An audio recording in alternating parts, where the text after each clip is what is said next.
ফের একবার গাড়ি রাখা নিয়ে খুন শহর কলকাতায়। এর আগে আমরা দেখেছিলাম পিটিয়ে খুন করা হয়েছিল পার্কিং নিয়ে সমস্যা। এবার ট্যাংরায় প্রতিবেশীর সঙ্গে বচসা, আর সেই বচসায় খুন। অভিজিৎ রয়েছে আমার সঙ্গে ফোনে। অভিজিৎ, কি হয়েছিল?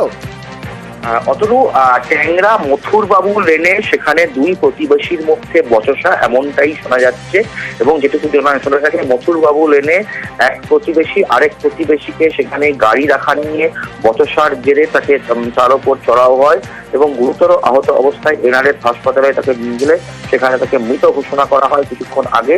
এবং সেখানে চিকিৎসাধীন ছিলেন ওই ব্যক্তি, অরুণ নামে ওই ব্যক্তি যার মৃত্যু হয়েছে।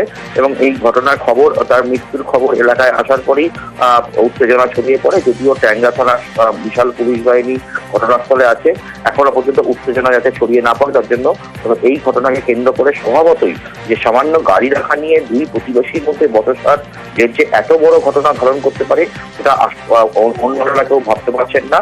তবে যে অভিযোগ যেটা উঠেছে, এক প্রতিবেশী আরেক প্রতিবেশীকে এই গাড়ি রাখা, প্রতিবেশীর বিরুদ্ধে কোনো পদক্ষেপ, তাকে কি গ্রেফতার করা সম্ভব হচ্ছে?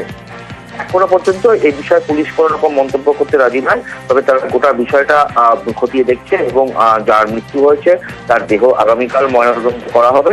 তবে তার আগে তারা কিছু এই মুহূর্তে তদন্তের স্বার্থে কিছু বলতে নারাজ। তবে এখনো পর্যন্ত ট্যাংরা থানার পুলিশ আগে উত্তেজনা প্রশমনের চেষ্টা করছে, কারণ এই ঘটনাকে কেন্দ্র করে যাতে কোনো রকম বড়সড় গন্ডগোল না বাঁধে, আশপাশের এলাকায় যাতে গন্ডগোল না ছড়িয়ে পড়ে সেদিক ব্যবস্থাই করা হচ্ছে। ধন্যবাদ। ট্যাংরার মথুরবাবু লেন দুই প্রতিবেশীর মধ্যে গাড়ি রাখা নিয়ে বচসা, একজন আরেকজনকে এমন মারলেন যে তার মারাই গেলেন সেই প্রতিবেশী। এনআরএসে নিয়ে যাওয়া হয় তাকে, তারপর সেখানে তাকে মৃত ঘোষণা করা হচ্ছে।